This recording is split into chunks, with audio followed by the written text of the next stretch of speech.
الحمدللہ رب العالمین والصلاة والسلام علی سید المرسلین وعلی آلہ وصحبہ اجمعین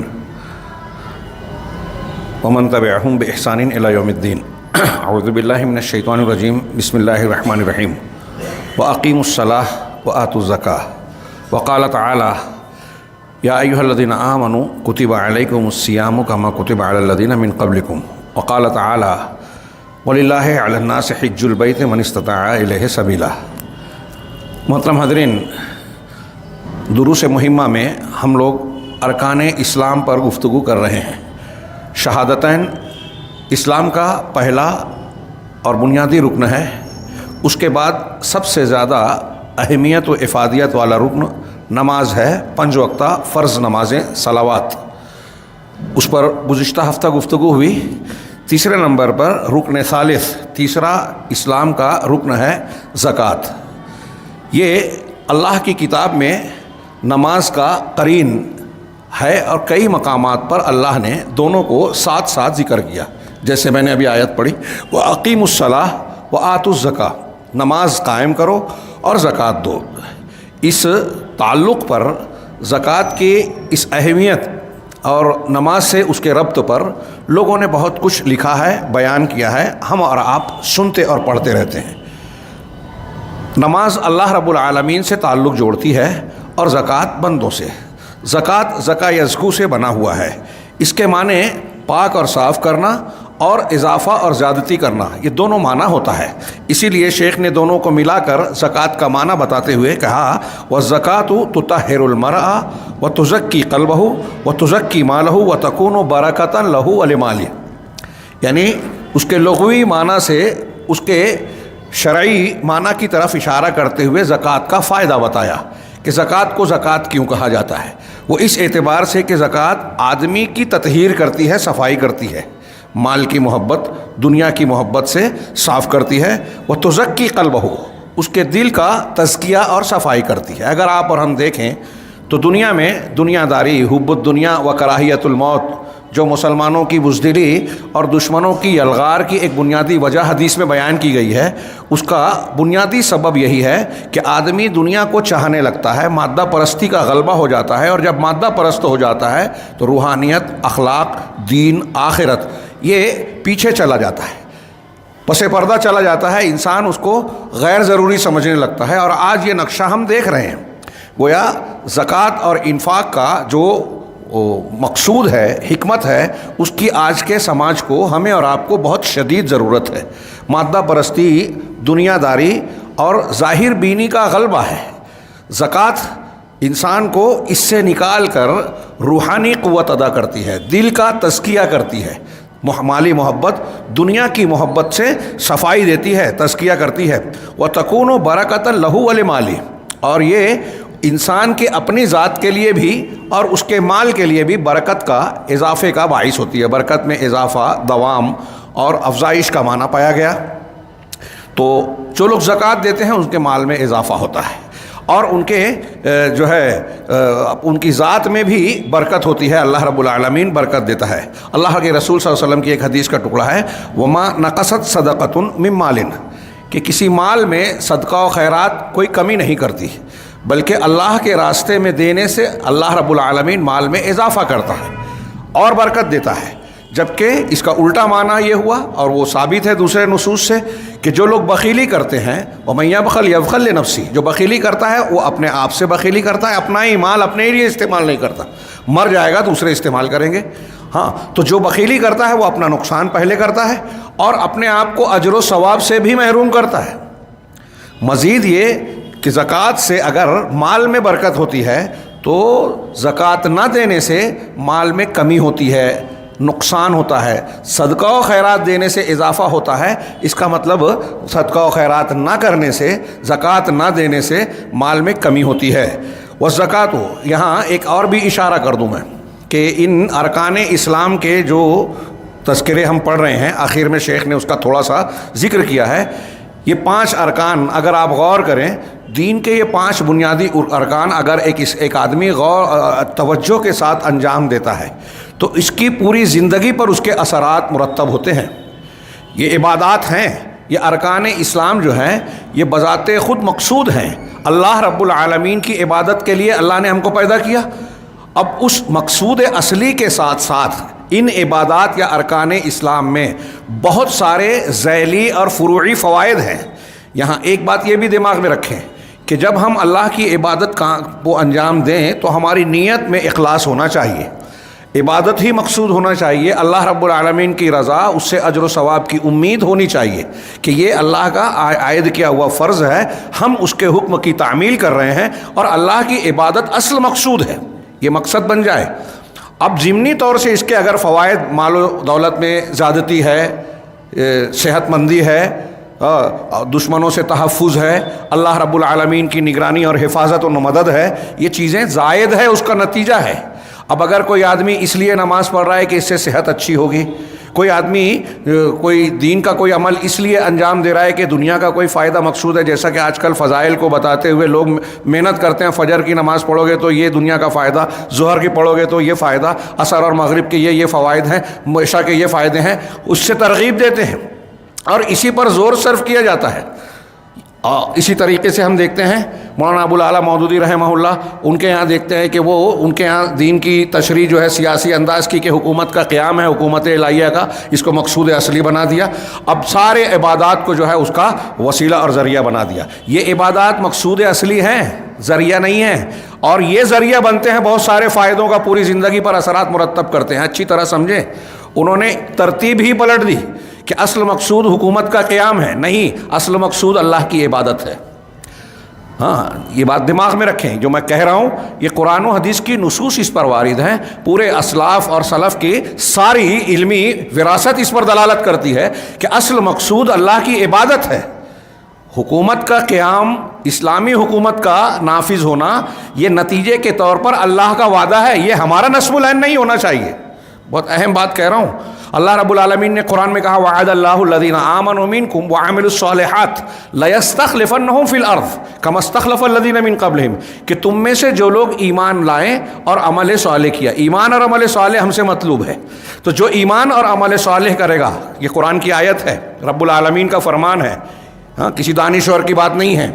ہاں، ذات حکیم رب العالمین کہہ رہا ہے کہ اللہ کا وعدہ ہے کہ تم میں جو ایمان لائے گا، جو لوگ ایمان والے ہیں اور عمل صالح کرتے ہیں، اللہ رب العالمین ان کو زمین میں ویسے ہی خلافت سے نوازے گا جیسے ان سے پہلے کے لوگوں کو خلافت دی. غور کیجئے کہ ایمان اور عمل صالح کے نتیجے میں اللہ حکومت دے گا، یہ کہہ رہا ہے، اور ہم یہ کہہ رہے ہیں کہ حکومت ہمارا مقصود ہے، اس کے ضمن میں ایمان اور عمل صالح کی چیزوں کو اختیار کیا جائے. یہ ذریعہ ہے، اس چیز کا ذریعہ اللہ رب العالمین کے نتیجے کے طور پر ہے. ہمارے یہاں اصل مقصود جو عبادت کا بتایا گیا ہے اس کو پیش نظر رکھنا چاہیے. لیکن اب جو لوگ کہتے ہیں کہ یہ ذریعہ ہے، میں نے ابھی نام لیا، تو کہتے ہیں کہ نماز فوجی ٹریننگ کی طرح ہے، زکوٰۃ، حج اور یہ سب چیزوں کو ٹریننگ اور حکومت کے قیام کا ذریعہ اور سبب اور مقصود کا واسطہ بنا دیا. جبکہ قرآن کہتا ہے کہ اللہ رب العالمین جب مومنوں کو حکومت دیتا ہے تو اس حکومت کے اور قوت کے ملنے کے بعد وہ اللہ کی توحید کو پھیلاتے ہیں، نماز قائم کرتے ہیں، زکوٰۃ دیتے ہیں. یعنی حکومت ذریعہ ہے دین کے قیام کا، نہ کہ دینی اعمال ذریعہ ہیں حکومت کے حصول کا. حکومت کے حصول کو سیاسی لیڈران اور ان لوگوں نے، نتیجہ یہی نکلا کہ ان کی پوری فکر جو ہے سیاسی رنگ میں رنگ گئی، اور یہ بات ہم سمجھانا چاہیں تو ان کی سمجھ میں نہیں آتی، جبکہ قرآن و حدیث کی تعلیمات ہے، یہ ہماری بات نہیں ہے. تو یہ بات دھیان رہے کہ ایک تو وہ میں کہنا چاہ رہا ہوں کہ یہ اصل مقصود ہے، اور پھر اس سے فوائد حاصل ہوتے ہیں. ہماری نیت ان چیزوں میں اصل مقصود پر اور اللہ کی خوشنودی کی طرف ہونی چاہیے. ایک یہ، دوسرا یہ کہ زکوٰۃ اسی سے تزکیہ بنا ہے، دل کی صفائی. ہمارے ہاں اہل تصوف کا ایک گروہ ہے، بہت اہم بات کہہ رہا ہوں، ان ارکان ایمان کے اس میں بہت مختصر انہوں نے گفتگو کی ہے، حالانکہ ایک ایک رکن پر لمبی چوڑی گفتگو کی جا سکتی ہے، کیونکہ ان کے احکامات، ان کی مقاصد، ان کے فوائد دنیا اور آخرت میں، ان کو ترک کرنے پر وعیدیں، نتائج، بہت تفصیل سے قرآن و حدیث میں مضامین موجود ہیں، اور مسلمانوں کو وہ جاننا بھی چاہیے.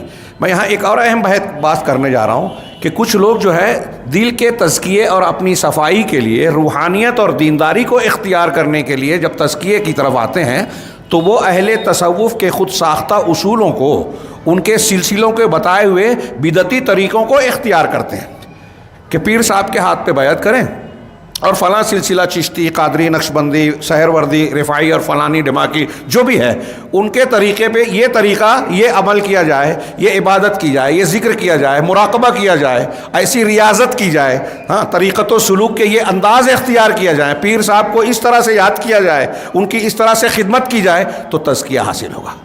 چنانچہ ان کے یہاں آپ دیکھیں گے کہ خوابوں کی بنیاد پر یا کسی اور بنیاد پر پیر صاحب یا سلسلے نے کوئی ایک ذکر بتایا جو قرآن و حدیث میں نہیں ہے اور اس کی فضیلت قرآن و حدیث سے بڑھا کر بیان کر دی جاتی ہے۔ میں نے اس سے پہلے کئی مرتبہ ذکر کیا صلاۃ المفاتیح لما اغلق، اس طرح کا کچھ نام ہے وہ ایک سلسلے کا، اس کو اتنا فضیلت والا بتایا، اتنا فضیلت والا بتایا کہ ایک مرتبہ پڑھ لیا تو 600 مرتبہ قرآن پڑھنے سے زیادہ افضل ہے۔ اب ایک آدمی 4 لائن کے ایک ذکر کو پڑھے اور اس کو یہ معلوم ہو کہ یہ اتنی 100 مرتبہ قرآن پڑھنے سے افضل ہے تو وہ قرآن پڑھے گا کیا؟ یہ قرآن و حدیث سے دور کرنے کا نسخہ ہے، نیکی کے نام پر قرآن و حدیث اور اصل اسلام سے دور کرنا۔ تصوف پوری کی پوری اسی کی مشنری ہے، اسلام دشمن عناصر کی رچی ہوئی سازش کا نتیجہ ہے جس نے آج بھی پنجے پورے عالم اسلام میں گاڑ رکھے ہیں اور ایک بڑی تعداد اس سے متاثر ہے، اور ہم اگر جگانا چاہیں تو وہ جگنے اور بیدار ہونے کی بجائے روٹھ جاتی ہے۔ اہل علم جو حقائق سے آشنا کرنے کی کوشش کرتے ہیں تو عام طور سے اس سے وابستہ لوگ اس سے ناراض ہو جاتے ہیں، لیکن یہ بہت بڑی سازش ہے۔ ہاں تزکیہ، میں یہ کہہ رہا تھا کہ ان لوگوں نے تزکیے کا عنوان قائم کیا کہ ان کے مراقبے خود ساختہ بدعات کو اختیار کر کے دل کی صفائی اور روحانیت کو بالادگی حاصل ہوتی ہے، اس کو ترقی دی جاتی ہے۔ ظاہر سی بات ہے، یہ بات دماغ میں رکھیے کہ بدعات سے اصلاح نہیں ہوتی، بدعات اور خرافات سے، غلط عبادات سے انسان کا تزکیہ ہو ہی نہیں سکتا۔ جتنی بدعت اور خرافات کرے گا آدمی کے دل و دماغ پر اتنا میل کچیل چڑھے گا، اتنا اس کا دل ہدایت سے دور ہوتا جائے گا، صراط مستقیم سے برگشتہ ہوتا جائے گا۔ دماغ میں رکھیے گا یہ۔ اب یہ بدعت کر کے عبادت اور سمجھتے ہیں تزکیہ حاصل کر رہے ہیں، اور میں یہاں بتا رہا ہوں کہ اللہ رب العالمین نے فرائض اسلام یا ارکان اسلام میں سے ایک رکن کا نام ہی زکوٰۃ رکھا ہے، جو تزکیہ کرتا ہے اس کو زکوٰۃ کہا گیا۔ ابھی آپ حدیث پڑھیں گے، شیخ عبدالرزاق نے ذکر کیا کہ اللہ رب العالمین نے جن چیزوں کو فرض کیا ہے، فرائض سے بڑھ کر اللہ کے قریب کرنے والی کوئی اور اللہ کے نزدیک محبوب چیز نہیں ہے۔ یعنی جن چیزوں کو اللہ نے دین میں فرض کیا ہے نا، وہ اللہ سے قریب ہونے کا سب سے بہترین ذریعہ ہے۔ اور حدیث بخاری شریف کی حدیث قدسی میں ہے کہ میرے نزدیک سب سے پسندیدہ چیز جس کے ذریعے سے بندہ میری قربت حاصل کرتا ہے، ابھی حدیث آ رہی ہے میں پڑھوں گا، وہ میرے عائد کیے ہوئے فرائض ہیں۔ یعنی اللہ کی فرائض سے بڑھ کر اللہ کے قریب ہونے کا کوئی اللہ کے نزدیک پسندیدہ نسخہ نہیں ہے۔ تو سب سے زیادہ ہم کو اور آپ کو توجہ دینا چاہیے ان فرائض پر، اور اس کے بارے میں ہم لوگ کوتاہی برتتے ہیں۔ روحانیت اور دینداری کی تلاش میں جو چیزیں عام ہیں، جو کھلی ہوئی تعلیمات ہیں، ہمارے یہاں کچھ لوگ جاہل اور جہالت کی لادانی کی بنیاد پر ان کو غیر ضروری سمجھتے ہیں اور نئی چیزوں کی تلاش میں رہتے ہیں کہ کوئی شارٹ کٹ نسخہ مل جائے پیر صاحب سے، مولوی صاحب سے، فلاں سے اور ڈھیما سے، اور کوئی ایسی چیز بدعتی پیش کی جاتی ہے تو سمجھتے ہیں کہ بہت بڑا تیر مارا اور ہم نے کوئی چھپا ہوا خزانہ حاصل کر لیا۔ اسلام میں جو قیمتی خزانے ہیں نا، اس کو اوپن رکھا گیا ہے، جو جتنی مفید چیز ہے اللہ رب العالمین نے اور رسول اللہ صلی اللہ علیہ وسلم نے اتنا کھول کر بیان کیا ہے۔ یہاں دنیا کے مادی خزانوں کے الٹ معاملہ ہے، جو جتنا قیمتی خزانہ ہے وہ اتنا واضح ہے، اس کو غیر ضروری نہ سمجھیے۔ تو میں یہ کہنا چاہتا ہوں اس پوری تفصیل میں کہ یہ جو ارکان اسلام ہیں، ایک تو مقصود بھی ذات ہیں، ان مقاصد کو بنیادی طور سے اگر مسلمانوں کا سماج اور معاشرہ انفرادی اور اجتماعی طور پر اختیار کرے گا تو سماج میں افراد کی تربیت بھی ہوگی، تزکیہ بھی ہوگا، اور سماج میں قوت و اتحاد اور زبردست برکت حاصل ہوگی۔ یہ میں ہوائی بات نہیں کہہ رہا ہوں۔ اگر ان ارکان کو ان کی روح کے ساتھ صحیح احکام اور شرائط اور تقاضوں کے مطابق انجام دیا جائے تو یہ 5 ارکان مسلمانوں کی پوری زندگی کو سنوارنے کے لیے کافی ہیں۔ لیکن ہمارے یہاں جب یہ بات میں کہہ رہا ہوں تو ہمارے یہاں جو آج کل کے جاہل ہیں، مادہ پرست ہیں، سیاہ فقہ الواقع کی بات کرتے ہیں کہ ارے آج مسلمان لوگ چاند پہ جا رہے ہیں، آج ایسا ہو رہا ہے، مسلمانوں کے ساتھ یہ حالات ہیں، اور یہ مولوی صاحب جو ہے توحید کی، نماز کی، روزے کی، طہارت کی بات کرتے ہیں۔ جی ہاں، چاند پہ جانے والے انسان ہو یا سیاسی مظالم سے بچنے کا نسخہ ہو، وہ انہی 5 ارکان سے ہم کو بنیادی طور سے ملنے والا ہے۔ آپ کو سمجھ میں نہیں آتا تو یہ آپ کی نادانی ہے، جہالت ہے، دین سے دوری ہے۔ اور اگر ان سے ہٹ کر آپ نے کوئی نسخہ تلاش کیا تو بہت سی تنظیمیں کام کر رہی ہیں۔ کون سا نسخہ، کون سا تیر مار لیا؟ سوائے مسلمانوں کے قتل عام اور مال اور اسباب کی تباہی کے کوئی نسخہ پیش نہیں کیا ان دانشوروں نے، جنہوں نے ان کو غیر ضروری کہا توحید کو۔ اور توحید کو جن لوگوں نے بنیاد بنایا، پوری دنیا میں، پوری تاریخ میں انبیاء کرام اور ان کے متبعین کی تاریخ ہے کہ توحید اور منہج صحیح کو جن لوگوں نے دعوت کی بنیاد بنایا، انہوں نے جو فائدے افراد اور سماج کو دیا ہے کسی نے نہیں دیا۔ آج بھی پوری دنیا میں شیخ محمد بن عبد الوہاب رحمہ اللہ کو لوگ کتنا بھی برا بھلا کہتے ہوں، مخالفین، دشمنان دین، لیکن اس سے زیادہ کامیاب آج بھی پورے عالم اسلام میں اس سے زیادہ اثردار کوئی تحریک ہے ہی نہیں، عقیدے کی تحریک۔ کیوں؟ اس لیے کہ ان کی پوری تحریک، پوری فکر جو ہے وہ ان کی اپنی نہیں ہے۔ جناب محمد رسول اللہ صلی اللہ علیہ وسلم اور انبیاء کا طریقہ ہے، منہج ہے کہ عقیدے پر محنت کی جائے۔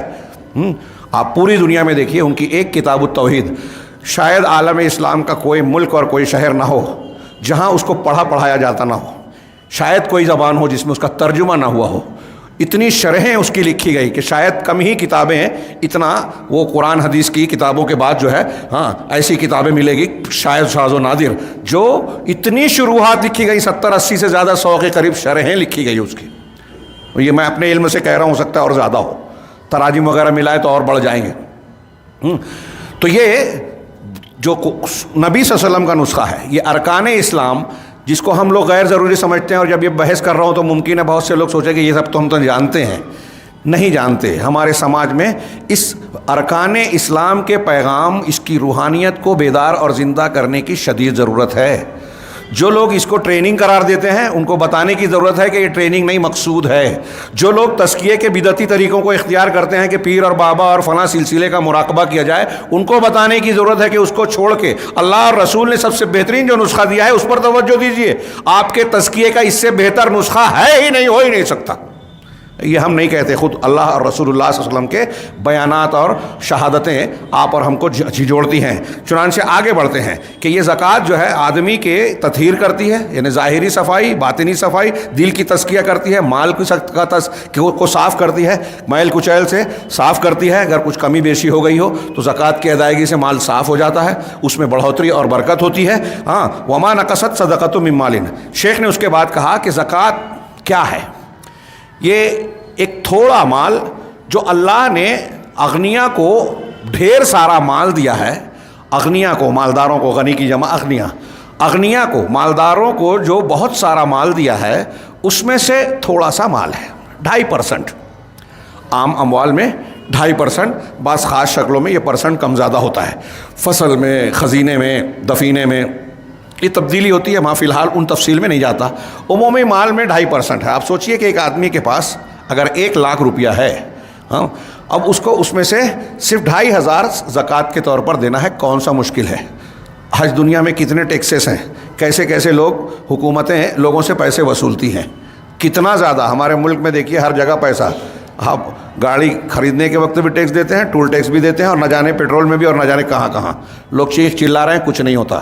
حکومت کی ضرورتیں بتائی جاتی ہے، عوام کے بوجھ پر، عوام کے جیب پر کتنا بھی بوجھ اور بار پڑے، فرق نہیں پڑتا۔ یہ انتہائی فطری جو ہے ذمہ داری دی گئی ہے کہ آپ کو جو مال دیا گیا ہے بہت سارا، اس میں بھی آپ آگے جانتے ہیں کہ یہ ہر شخص کے پاس جتنا بھی مال آ جائے اتنے پر فرض نہیں ہے۔ زکوٰۃ کا باقاعدہ نصاب ہے، اس نصاب کی رقم آپ کے پاس ہو اور اتنی رقم پر سال بھر گزرا ہو۔ اگر آپ کے پاس نصاب زکوٰۃ آ جائے اور 1 مہینے میں، 4 مہینے میں، 10 مہینے میں خرچ ہو جائے تو سال پورا ہونے پر وہ فرض ہی نہیں ہوئی آپ پر زکوٰۃ۔ کتنی سہولت دی رب العالمین نے۔ سال پورا ہوتا ہے تو آپ کو اس میں سے ایک چھوٹی سی مقدار بطور زکوٰۃ اللہ رب العالمین نے فرض کی ہے، اور یہ ایسا صدقہ ہے جو مالداروں سے لے کر غربا پر، فقراء پر تقسیم کیا جاتا ہے۔ اللہ رب العالمین نے دیکھیے یہ نظام قائم کیا ہے، امیر غریب ہیں، جس سے سماج کا، معاشرے کا، دنیا کا نظام چل رہا ہے۔ سب لوگ امیر ہوتے تو بھی کام نہیں چلتا، سب لوگ غریب ہوتے تو بھی کام نہیں چلتا۔ کچھ امیر ہیں، کچھ غریب ہیں، کام چل رہا ہے، اور پھر دونوں کا امتحان ہو رہا ہے کہ امیر غریب کا خیال کرتا ہے یا نہیں، غریب صبر و شکر کے ساتھ عمرہ کے تعلق سے کون سا رویہ اختیار کرتے ہیں۔ ہاں، نہ تو ان کے امیر ہونے کی وجہ سے ان کے سامنے جھک جائیں، سر تسلیم خم کر دیں، صحیح غلط کو صحیح غلط نہ مانیں، جو وہ کہہ رہے ہیں مان لیں، یہ بھی فیل ہو گئے، اور نہ ہی ایسا ہے کہ ان کے سرکش ہو جائیں، حسد، جلن اور بغض و عناد میں مبتلا ہو جائیں، کہہ رہے ہیں ان کے پاس مال ہے ہمارے پاس نہیں ہے تو ہم دشمن بن جائیں۔ یہ جلن، لالچ اور حسد اور بغضا یہ بھی صحیح نہیں ہے۔ تو دونوں کا امتحان ہے۔ مالداروں کو مال ملا ہے تو مال کی بنیاد پر وہ دوسروں کو حقیر اور اپنے آپ کو بڑا نہ سمجھیں، اور مال کا اور اپنے سے کمتر لوگوں کا حق اور ان کی ضروریات کا لحاظ کریں۔ یہ دونوں کا امتحان بھی ہے۔ تو یہ ایسا صدقہ ہے جو عمرہ سے ہے، مالداروں سے لے کر غربا میں، فقراء میں تقسیم کیا جاتا ہے۔ ہاں، وَيُتَرَتَّ، اور اس پر شیخ نے کہا اس پر بہت سارے مصلحتوں اور فائدوں کی بہت ساری چیزیں اس پر مرتب ہوتی ہیں۔ نظام زکوٰۃ اگر صحیح طریقے سے انجام دیا جائے تو اس سے بہت سارے دنیا اور آخرت کے، دین اور دنیا کے فوائد حاصل ہوتے ہیں۔ جیسے من تحقیق، کہہ رہے ہیں انہوں نے کچھ مثالیں دی، من تحقیق المودہ، آپس میں لوگوں کی محبت اور ہمدردی کا جذبہ، والتکافل، ایک دوسرے کی کفالت، ایک دوسرے کی ضرورت پوری کرنے کا انداز، مزاج، والتراحم والتعاون، باہمی رحم دلی، ہمدردی اور ایک دوسرے کے ساتھ مدد اور تعاون کا مزاج، یہ چیزیں زکوٰۃ کے ذریعے سے حاصل ہوتی ہے۔ نماز سے اللہ سے رشتہ قائم ہو رہا ہے، زکوٰۃ سے بندوں کا بندوں سے رشتہ بہتر ہو رہا ہے۔ اسی طریقے سے یہ اچھائیاں حاصل ہوتی ہیں کہ جب آپ زکوٰۃ دیتے ہیں تو غریب آپ سے محبت کرے گا، آپ ان سے محبت کریں گے، ایک دوسرے سے تعاون اور ایک دوسرے کی ہمدردی کا جذبہ پروان چڑھے گا۔ سودی معاملے میں اس کے الٹ ہوتا ہے۔ جس سماج اور معاشرے میں، جیسا کہ آج ہم دیکھ رہے ہیں، سودی معاملے میں دیکھ لیجئے، جن لوگوں کے ہاں سودی لین دین ہوتا ہے وہاں ہمدردی کا قتل ہو جاتا ہے، انسانیت مر جاتی ہے۔ ایک آدمی کو شدید طریقے پہ وہ بھوکا پیاسا ہے، یا ایک آدمی کو آپریشن کی شدید ضرورت ہے، اب وہ کسی صاحب مال سے اگر مدد چھوڑیے قرض بھی لینے جاتا ہے، تعاون اور مدد تو دور کی بات ہے، قرض بھی تب مطالبہ کرے کہ میرے ابا کا آپریشن ہے، ڈاکٹر نے کہا کہ ارجنٹ میں اتنا پیسہ جمع کروائیے، آپریشن کی شدید ضرورت ہے، فوری یہ کام کرنا ہے، میرے پاس پیسہ نہیں ہے۔ ہاں، تو امیر آدمی جو سودی لین دین کا عادی ہے وہ یہ سوچے گا اور سوچتا ہے، یہ آپ دیکھ سکتے ہیں، محسوس کر سکتے ہیں، وہ سوچتا ہے کہ اس کو اگر میں دے دوں ابھی 50,000 یا اتنا تو میرا کیا فائدہ ہوگا، یہ پتہ نہیں کب دے گا، کہے تو رہا ہے کہ 6 مہینے بعد دے دوں گا، سال بھر بھی لگا سکتا ہے، اور اتنی مدت اگر میں بینک میں یہی پیسہ رکھ دوں تو مجھے اتنا % سود مل جائے گا، میرا فائدہ ہوگا۔ اور یہ جو کہہ رہا ہے کہ میں 6 مہینے سال بھر میں دے دوں گا، اس کی گارنٹی بھی نہیں ہے، پتہ نہیں دے پائے گا کہ نہیں دے پائے گا، اور دے گا بھی تو اتنا ہی دے گا۔ یہ چیز اس کی انسانیت اور ہمدردی کو مار دیتی ہے، اور نتیجہ کیا نکلتا ہے کہ وہ بہانے کرتا ہے۔ ہاں، جو مستحق ہے، حقدار ہے، جہاں انسانیت کے جذبے کے تحت تعاون اور امداد کا فریضہ اس پر عائد ہوتا ہے، اس کو فراموش کر کے وہ حقدار کو حق نہیں دیتا۔ یہ واقعات انفرادی طور پر بھی اور اجتماعی طور پر بھی بہت سے آپ سن سکتے ہیں، جان سکتے ہیں۔ کہتے ہیں کہ چرچل، جس نے امریکہ کا ساتھ دیا تھا، برطانیہ کا وزیر اعظم تھا، جنگ عظیم میں، اس کا جہاز ڈوب گیا، بحری بیڑا بہت بڑا، 1 ہفتے میں ڈوبا تھا۔ جاپانیوں نے جس پہ دھماکہ کیا تھا، جس کی چمنی میں کود کر ہفتہ بھر ڈوبنے میں لگے تھے، اور بہت سا نقصان ہوا تھا۔ جب وہ معاشی طور سے پریشان ہوا اور امریکہ سے مدد مانگی، قرض مانگا، امریکہ سے قرض مانگا، تو امریکہ نے سوال کیا کہ ٹھیک ہے ہم آپ کو قرض دیں گے، لیکن آپ کس % سے، کتنے در سے جو ہے بیاج دیں گے، سود دیں گے۔ یہ اس جواب اور سوال پر چرچل کو بڑا صدمہ ہوا، ہاں، کہ آپ کا جو ساتھ دے رہا ہے، آپ کا جو بظاہر جنگ میں ساتھ دے رہا ہے، آپ اس کو قرض دینے کے لیے پوچھ رہے ہو کہ کتنا سود دیں گے۔ ہاں، ایسے واقعات یورپ میں روز ہوتے ہیں کہ بیٹا بیٹی جو کما رہے ہیں اپنے ماں باپ کو مدد کرنے کے لیے تیار نہیں ہیں، وہ قرض مانگ رہے ہیں تو وہ پوچھ رہے ہیں کہ اگر ماں باپ کو دوں گا تو سود نہیں ملے گا، بیاج نہیں ملے گا۔ اس لیے ماں باپ کی مدد نہیں کر رہے ہیں. یہ قساوت، دل کی سختی اور بے مروتی، بے رحمی، شدت کہاں سے آئی؟ یہ سودی مزاج سے آئی، مادہ پرستی سے آئی، دنیا داری سے آئی. اس کا علاج کرتے ہیں یہ زکوٰۃ. زکوٰۃ دیا جائے تو اس کے مادہ پرستی اور دل کی سختی کی بجائے دل میں نرمی آئے گی، ہمدردی آئے گی، ایک دوسرے کی مدد کا جذبہ ابھرے گا. اور آگے کہا وزوال، اسی زکوٰۃ سے مذموم خصلتوں، مظلوم عادتوں کا خاتمہ ہوگا. حسد ختم ہوگی، دشمنی ختم ہوگی، نفرت ختم ہوگی. جب آپ سے ایک مالدار سے غریب کو غصہ آتا ہے، کمیونزم کی پوری بنیاد اسی پہ کھڑی کی گئی کہ مالدار ہم سے کام لیتے ہیں، مزدوروں کو اس کا حق نہیں دیتے ہیں اور وہ ظلم کرتے ہیں. سرمایہ دارانہ نظام کا ایسا معاملہ ہے، لہٰذا ان کی بغاوت میں ان کو کھڑا کیا گیا اور کہا گیا کہ خون پسینہ ہم کماتے ہیں، ہمارا حق اتنا ہی ہوتا ہے جتنا مالداروں کا ہوتا ہے. افراط و تفریط، اس پر میں بحث کروں تو لمبا وقت چلا جائے گا. دنیا میں اس کو کھڑا کیا گیا، غربا کو امیروں سے حسد اور ان کی دشمنی کے تحت. اور جو لوگ اس کی مخالفت کرنے لگے، یہاں تک کہ انبیاء کرام اور ان کی تعلیمات کے تعلق سے بھی کہا گیا کہ یہ انبیاء کرام سرمایہ داروں کی جیب سے بکے ہوئے ہیں، ان کا جو ہے ٹکڑے کھاتے ہیں، اس لیے ان کی گاتے ہیں. یہ علماء ان کی حمایت کرتے ہیں، تو دین کی بھی مخالفت اختیار کی گئی. یہ بغض، حسد، عناد کب پیدا ہوتا ہے؟ مالدار جب انانیت میں ہو، غربا کے حقوق کا خیال نہ کریں، داد عیش دے رہے ہیں، ایک طرف فاقہ ہو رہا ہے، ایک طرف جو ہے وہ آج دیکھیے دنیا میں ہمارے ملک کی جو پالیسیاں ہیں، لوگ چلا رہے ہیں، چیخ رہے ہیں، کوئی فرق نہیں پڑ رہا ہے.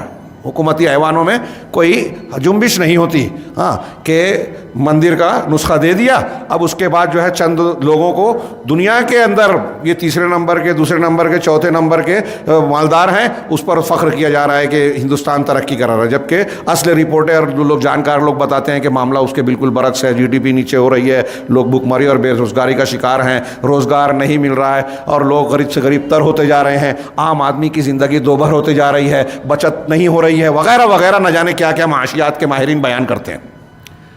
یہ ساری نحوست پریشانیاں سودی نظام اور زکوٰۃ کی برکتوں سے دوری کا نتیجہ ہے. اس دنیا کو زکوٰۃ کی اس فلسفے، ان نتائج کی شدید ضرورت ہے سماج اور معاشرے کو.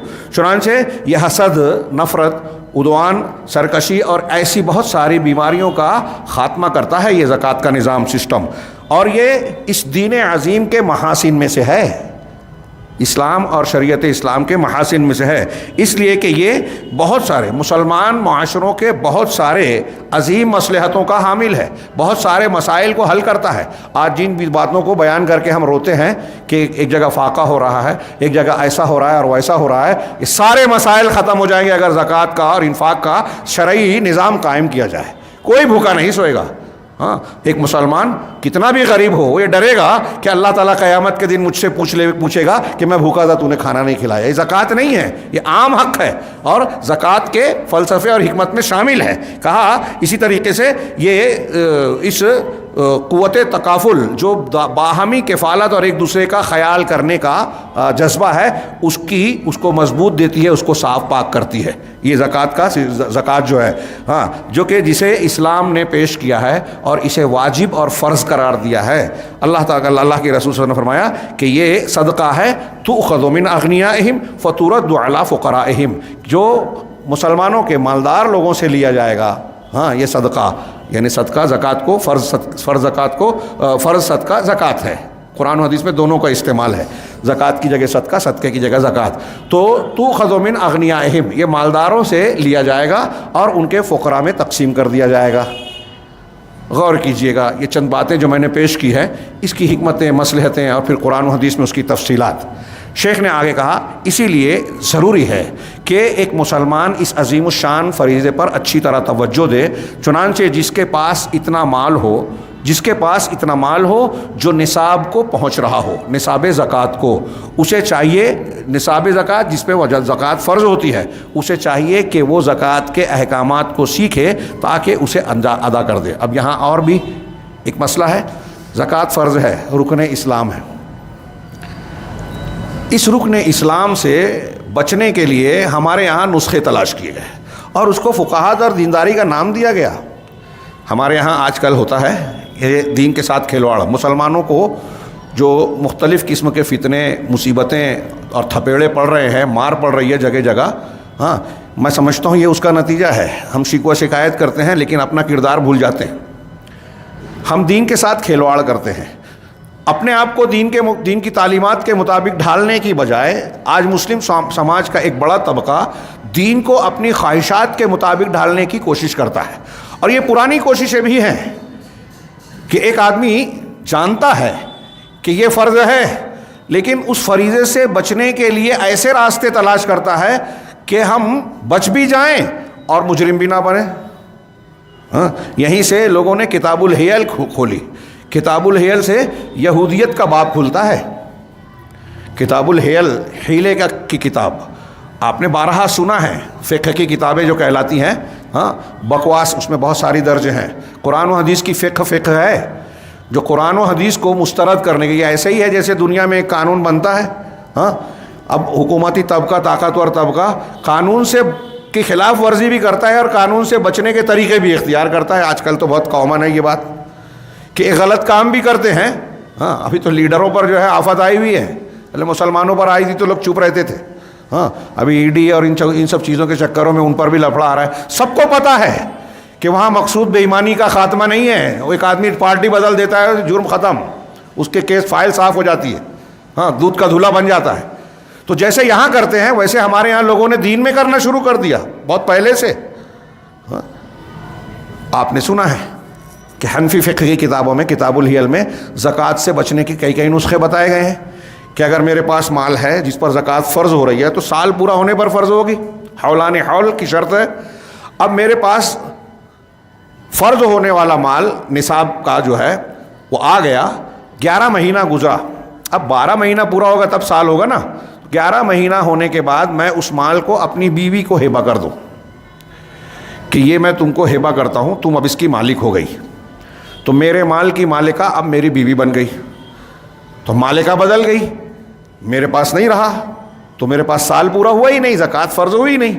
اور جو اب مالک بن رہی ہے اس پر جب سال پورا ہوگا تب زکوٰۃ فرض ہوگی. لہٰذا اب اس کا جب 11 مہینہ ہوا تو اس نے واپس کہا کہ میں اپنے شوہر کو یہ مال ہبہ کر رہی ہوں، مجھے پھر واپس دے رہی ہے. یہ میں ہوائی بات نہیں کر رہا ہوں، یہ ایک میں نے مثال دی اور آپ سن چکے ہیں اسے. ایسی بہت سی ہیں. میں نے بیان کیا ہمارے یہاں شہروں میں مدرسوں میں ہوتا تھا. ایک مدرسے کے ٹرسٹی صاحب نے، ہمارے حنفی تعلق والے ہیں، انہوں نے سوال کیا مجھ سے روک کے راستے میں کہ ہمارے مدرسے میں ایسا ہوا کہ جب چمڑے کے کافی اچھی قیمت آتی تھی کہ چمڑے کا کئی لاکھ پیسہ آیا عید الاضحیٰ کا، اور انہوں نے میرے سامنے کہا کہ جب کئی لاکھ تھا کچھ بچوں کو بلایا اور کہا کہ یہ ہم آپ کو مالک بنا رہے ہیں، آپ کو ہبہ کر رہے ہیں. ان غریب بچوں کو کہا کہ یہ چمڑے کا پیسہ غریبوں کا حق ہے، لہٰذا ہم نے غریبوں کو دے دیا، بچوں کو دے دیا. وہ غریب ہیں، مستحق ہیں، کمزور ہیں. اب ان بچوں سے کہا جا رہا ہے کہ یہ آپ جو ہے یہ مال مدرسے کو ہبہ کر دو. تو انہوں نے ہبہ کر دیا. تو وہ مجھ سے پوچھنے لگے کہ یہ، میں نے ان سے پوچھا کہ یہ کیا ہوا، یہ ایسے کیسے کر لیا گیا. کہا وہ ہمارے لیے مدرسے کے لیے ٹھیک نہیں تھا لیکن ایسا کرنے کے لیے اب جائز ہو گیا. کہا یہ ایسے کیسے جائز؟ کہا وہ مولانا اشرف علی تھانوی یا کسی کا نام لیا کہ انہوں نے لکھا ہے کہ اس طرح سے ہو جائے گا. پھر میں نے مالیگاؤں میں بھی سنا کہ ایک صاحب نے بتایا کہ وہ غلط پیسہ آتا ہے ان کے پاس تھیٹر کا، تو وہ نوٹ لے کے جاتے ہیں دکاندار کے پاس اور بولتے ہیں کہ یہ نوٹ بدل دو. تو وہ اپنی نوٹ، ان کی نوٹ لے کر اپنی نوٹ دے دیتے ہیں، تبدیل کر دیتے ہیں. تو کہا اس طریقے سے وہ حرام حلال ہو گیا. مجھ سے آگے کسی نے پوچھا تو میں نے کہا کہ اس کا حرام حلال ہو رہا ہے، وہ دکاندار کا حلال حرام نہیں ہو رہا ہے.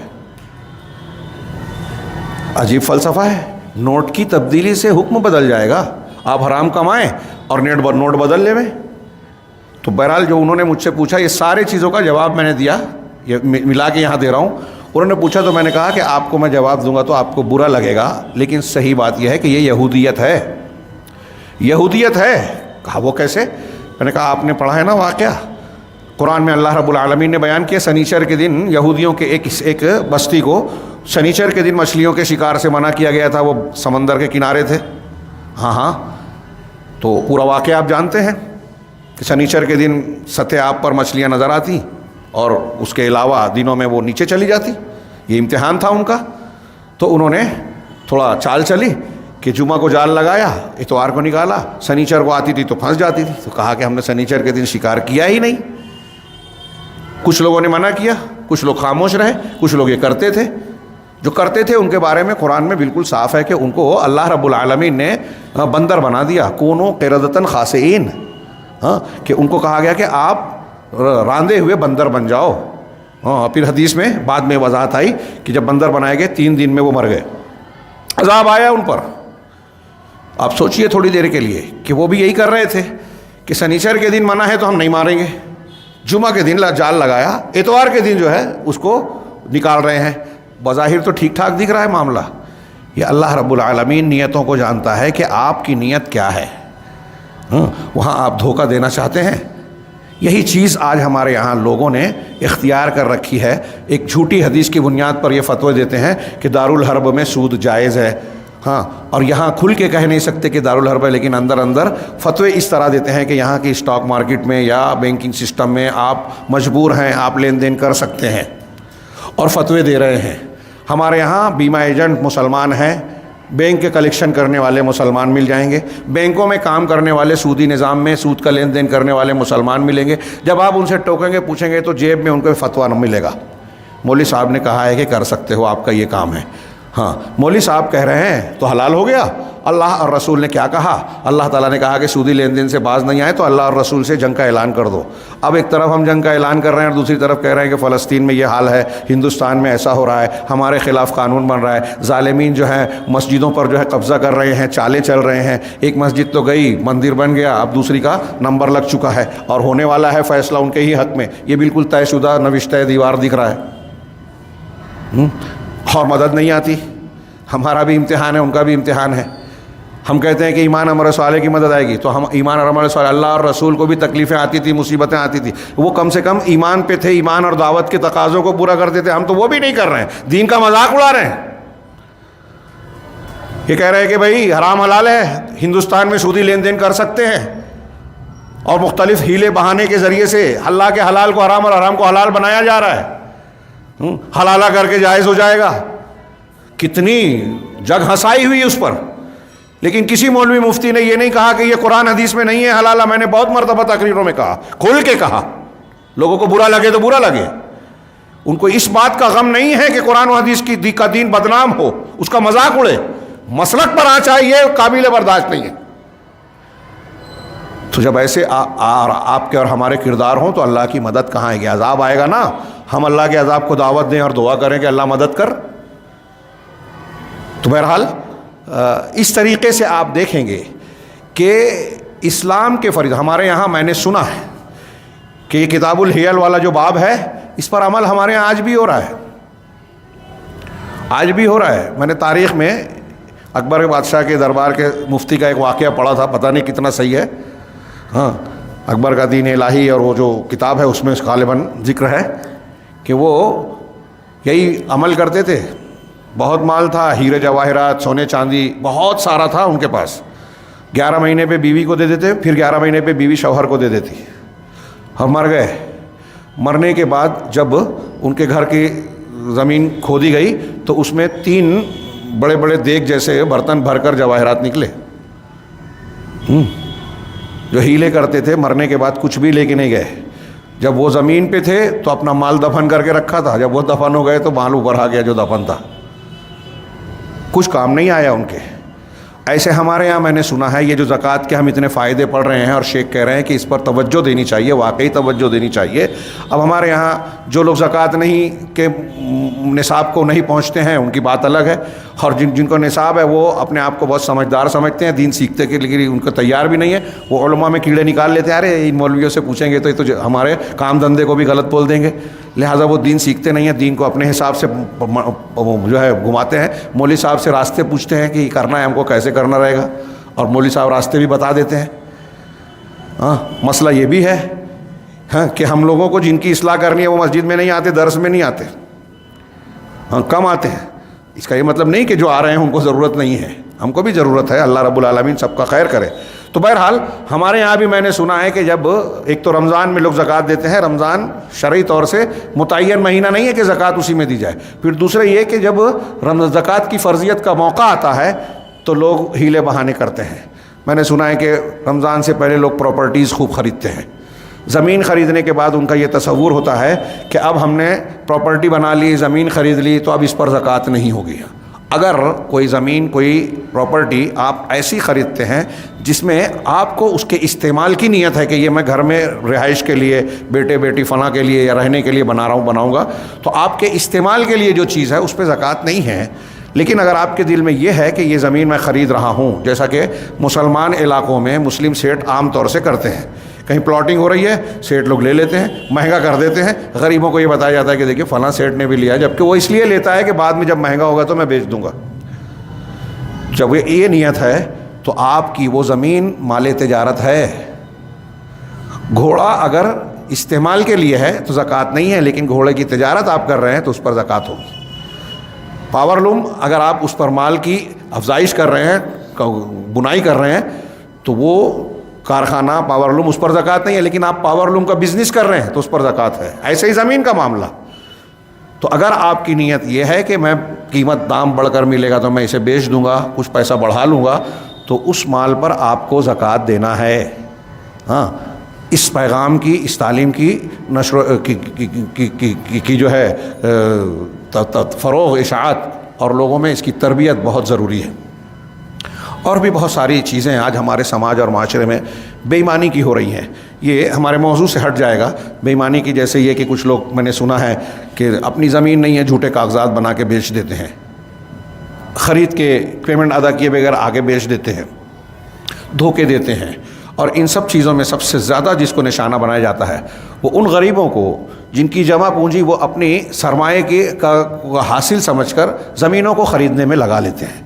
ہاں، ایسے جب آپ عمل کرتے ہیں اور ان غریبوں محروموں کی آہیں، ان کی بد دعائیں لیتے ہیں، تو اللہ کے رسول صلی اللہ علیہ وسلم کا وہ فرمان بھول جاتے ہیں وہ لوگ کہ مظلوم کی بد دعا سے بچو، اس لیے کہ اس کے اور اللہ کے درمیان حجاب نہیں ہوتا. زکوٰۃ کے وصولی کے سلسلے میں ہی اللہ کے رسول صلی اللہ علیہ وسلم نے حضرت معاذ کو یہ کہا تھا، ہاں، کہ جب تم زکوٰۃ وصول کرنا تو ان کے عمدہ، ایاک و کرائم اموالہم، ان کے بہترین مالوں سے، جو عمدہ مال ہے اس سے بچنا.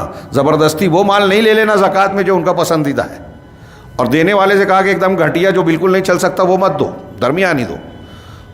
تو کہا ان کے عمدہ مال سے بچنا. اور پھر آگے آپ سے فرمایا کہ واتق دعوت المظلوم، مظلوم کی بد دعا سے بچنا، ڈرنا. فإنہ لیس بینہ وبین اللہ حجاب، اس لیے کہ اس بینہ وبین اللہ حجاب، اس لیے کہ اس کے اور اللہ کے درمیان کوئی رکاوٹ نہیں ہوتی، فوراً قبول ہوتی ہے. اب وہ مظلوم کوئی بھی ہو. آج ہمارے یہاں مظلومین کی، غربا، مساکین، محرومین کی بد دعائیں لینے کا سلسلہ بہت عام ہے، اور پھر یہ سوچتے ہیں کہ ہماری دعائیں قبول ہو گئے، ہم کو برکت ملے گی. میں یہ کہنا چاہتا ہوں کہ سماج کی اصلاح ہم اور آپ چاہتے ہیں کہ اللہ کی مدد ملے، ہمارے یہاں برکتیں ہوں، اللہ کی نصرت، مدد اور حفاظت ہم کو ملے، تو اللہ کے دین پر ایمانداری سے عمل کرنا چاہیے اور اسی کو فروغ دینے کی کوشش کرنی چاہیے. جو نہیں ہے، کچھ رسموں کو، کچھ ظاہری اعمال کو خالی خولی ادا کر کے ہم اپنے آپ کو یہ تسلی دیتے ہیں کہ ہم نے جنت والا راستہ چھوڑا نہیں ہے، اور اس کے بعد دنیا داری کے سارے کام کیے جا رہے ہیں بے ایمانیوں کے ساتھ.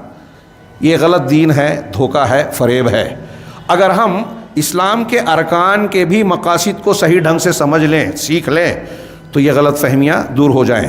شیخ نے کہا کہ اب جس شخص کے پاس بھی مال اس درجہ پہنچتا ہے کہ وہ نصاب زکوٰۃ کو پہنچ رہا ہے، ہاں، تو اسے چاہیے کہ وہ زکوٰۃ کے احکامات کو سیکھے. یہ اس پر فرض ہو گیا. زکوٰۃ جب فرض ہو گئی تو اس کے احکامات کا جاننا بھی فرض ہو گیا. ہاں، جیسا کہ اللہ تبارک و تعالیٰ نے حکم دیا ہے کہ اسے سیکھیں اور حقداروں تک اسے پہنچائے. اور پھر اتنا ہی نہیں بلکہ بہت ہی توجہ کے ساتھ حفاظت کرتے ہوئے محافظت، جیسے نماز کی محافظت کرنی ہے، پابندی کرنی ہے، دیکھ بھال کرنی ہے، ایسے ہی زکوٰۃ کی ادائیگی کے سلسلے میں محافظت اور پابندی کرے. اب ہم کو دینا ہے تو ارے چھوڑو. اور اس میں یہ خیال ہم نے دیکھا کہ آج کل کچھ مالدار ایسے ہیں کہ جس سے ناراض ہو گئے تو اس کے گھر جو ہے وہ گیہوں چاول تک نہیں بھیجیں گے، بھوکا. معلوم ہے کہ وہاں فاقہ ہے. ہاں، سعودی عرب سے بانٹنے والی کھجور آ رہی ہے، آپ کے باپ کی اور آپ کی نہیں ہے. لیکن آپ اسے دیتے ہیں جس سے آپ خوش ہیں، غیر مسلم بھی کو بھی دے رہے ہیں، اور آپ کا پڑوسی، رشتہ دار، غریب، مستحق، اس کو محروم کر، کیونکہ آپ ناراض ہیں۔ یہ دین ہے؟ کون سا دین ہے؟ ابھی میں یہ کہہ رہا ہوں تو سننے والوں کو لگے گا فلاں اور فلاں کو جو بھی کر رہا ہو وہ دین پر عمل نہیں کر رہا ہے، دین کو اپنی خواہشات کے تابع بنا رہا ہے، مذاق اڑا رہا ہے۔ توبہ کرنی چاہیے، ورنہ اللہ رب العالمین کے فیصلے کا انتظار کرنا چاہیے کہ آئے گا تو تمہاری ہستی کو مٹا دے گا۔ چنانچہ اللہ رب العالمین، ایک شیخ نے کہا کہ زکوٰۃ کو نکالنے والا بھی معاملہ جو ہے محافظت کرے، جو حقدار ہے اس کو دے، ہاں، طیبۃ بہا نفسہ، جس پر اس کا دل خوش ہو، دل کی خوشی کے ساتھ دے کہ اللہ تعالیٰ کا عائد کیا وہ فریضہ انجام دے رہا ہوں، ناگواری کے ساتھ نہیں کہہ رہے دینے کا دل نہیں ہو رہا ہے، زبردستی دینا پڑے گا، کیا کریں؟ نہیں، اللہ کی عبادت دل کی خوشنودی اور خوشگواری کے ساتھ ہونی چاہیے، اللہ رب العالمین کے قربت حاصل کرتے ہوئے، تاکہ اس کے ذریعے سے اس عبادت کے نتائج سے فائز المرام ہو جو اللہ رب العالمین کا حکم ہے، اور اس کے ذریعے سے عظیم کامیابی اور جو ہے کامیابی اور کامرانی سے ہمکنار ہو، کہہ رہے ہیں۔ اور شیخ نے کہا وما تقرب متقرب الی اللہ، اور کوئی بھی تقرب حاصل کرنے والا اللہ کی قربت حاصل نہیں کرتا جو اللہ کے نزدیک سب سے زیادہ محبوب ہو ان چیزوں کے مقابلے میں جو اللہ نے فرض کی ہے۔ اس جملے پہ ختم کیا، آگے رکن رابع زکوٰۃ، روزہ، اور پھر پانچواں حج کا ذکر کیا، اور پھر یہ حدیث اور پانچوں پر ایک تبصرہ کیا ہے۔ میں چاہتا تھا کہ آج پانچوں ارکان پر گفتگو ہو جائے، لیکن ابھی میں اگلا چھیڑوں گا تو کافی وقت زیادہ ہو جائے گا۔ میں سمجھتا ہوں اسی قدر پر آج کے درس میں اکتفا کرنی چاہیے۔ اگلے درس میں روزے اور حج پر گفتگو ہوگی، اور پھر اس کے مختصر گفتگو کے بعد شیخ نے پانچوں ارکان کی اہمیت اور اس کے افادیت کا تھوڑا سا تذکرہ کیا ہے، اور اس کے بعد ارکان ایمان پر گفتگو کی ہے لمبی چوڑی۔ انشاءاللہ ہم آئندہ دروس میں وہ پڑھیں گے۔ اللہ رب العالمین ہمیں اخلاص عطا فرمائے، اور جو کچھ دین ہم سکھا رہے ہیں رب العالمین اس پر عمل کرنے کی اخلاص کے ساتھ ہمیں توفیق دے، اور اس کے ذریعے سے دنیا اور آخرت کی کامیابی سے نوازے۔ وآخر دعوانا ان الحمد للہ رب العالمین، وصلی اللہ علی نبینا محمد۔